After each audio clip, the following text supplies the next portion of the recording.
Good day everyone, I am Joy Marish Ilagan Mariano with Jasmine Cabada de Leon from BSid Major in Filipino, the reporter for today's topic. Our topic is all about gender and development. So let us start now. Gender is an important consideration in development. It is a way of looking at how social norms and power structure impact on their lives and opportunities available to different groups of men and women. Globally, more women than men live in poverty. Women are also less likely than men to receive basic education and to be appointed to a political position nationally and internationally. Understanding that men and women, boys and girls, experiences poverty differently and face different barriers in accessing services, economic resources, and political opportunities helps to target intervention.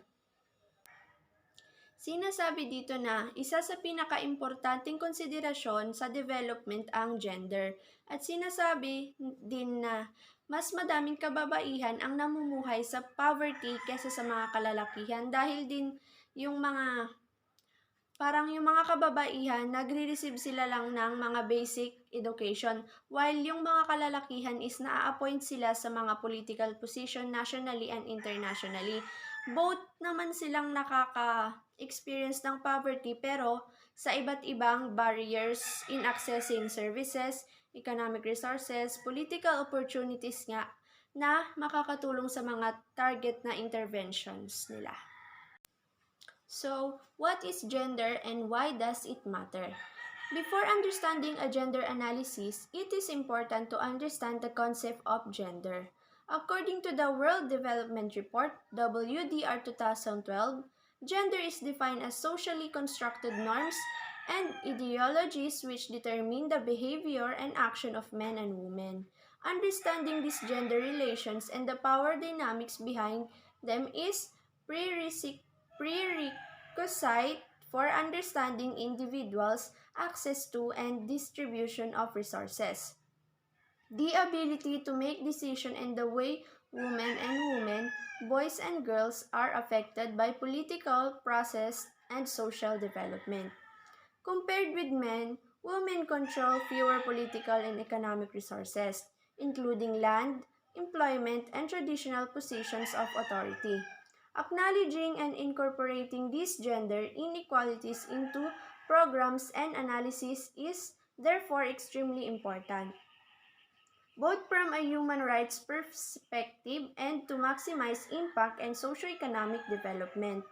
The WDR or the World Development Report 2012 highlights the importance of directly targeting the persistent constraints and obstacles to women's equality, specifically in areas of economic empowerment, educational gaps, household societal voice, and violence against women, in order to enhance productivity and improve longer-term development outcomes.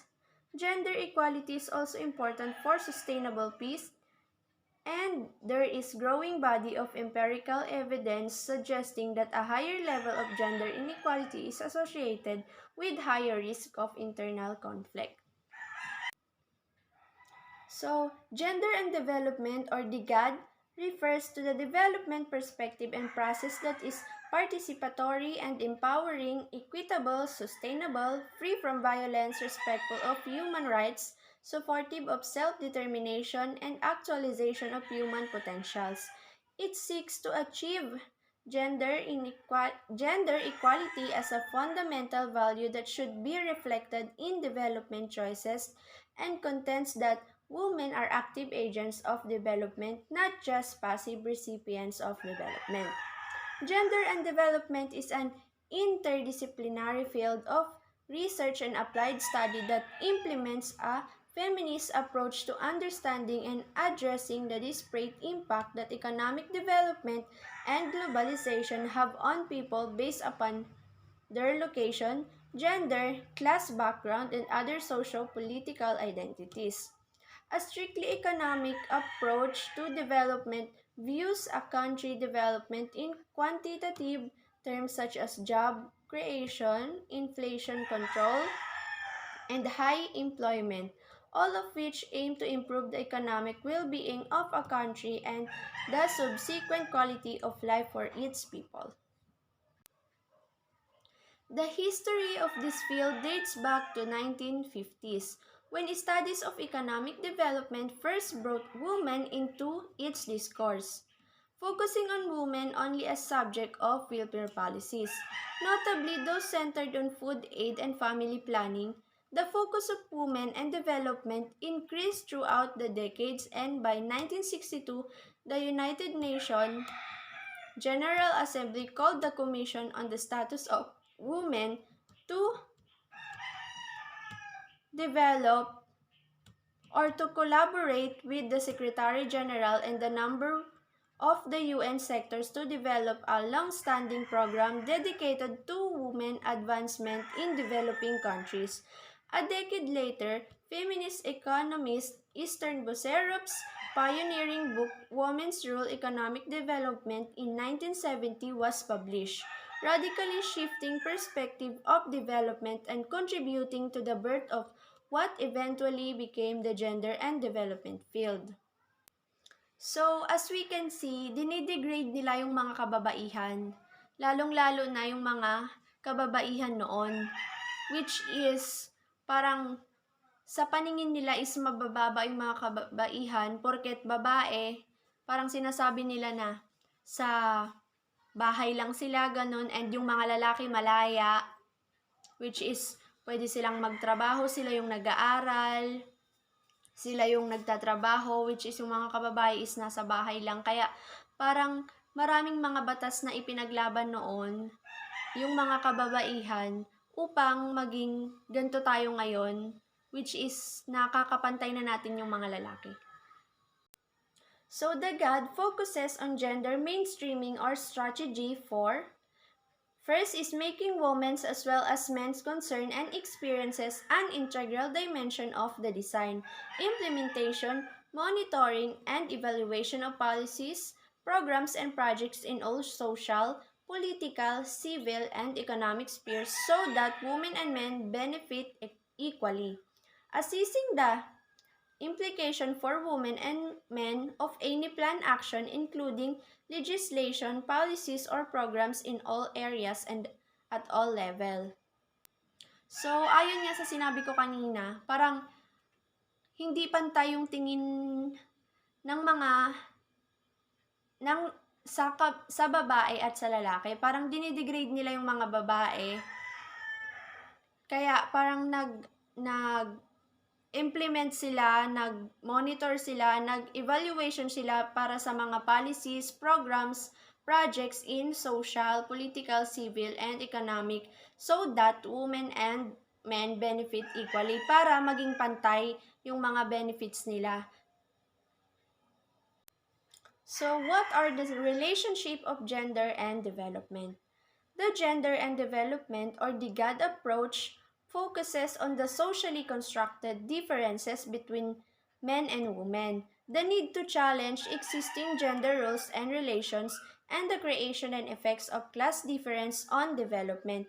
So, ang relationship nila is yung GAD, nakafocus siya sa differences ng men and women. Tapos yung parang need nila ng parang development, which is kaya nagkaka-relationship yung gender and development dahil parang sa differences,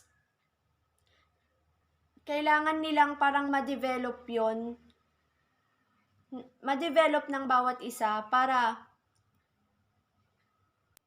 pag kunyari na challenge sila is yung kunyari sa relationship nila, kahit may pagkakaiba sila, parang magtutugma pa rin sila. I mean yung babae at lalaki. Which is magtutulungan sila. What impact does gender have on human development? So children's health influenced by women's bargaining power in the home. Lower fertility rates also associated with increased educational attainment for women can have a positive effect on growth, while gender inequality in education undermines growth.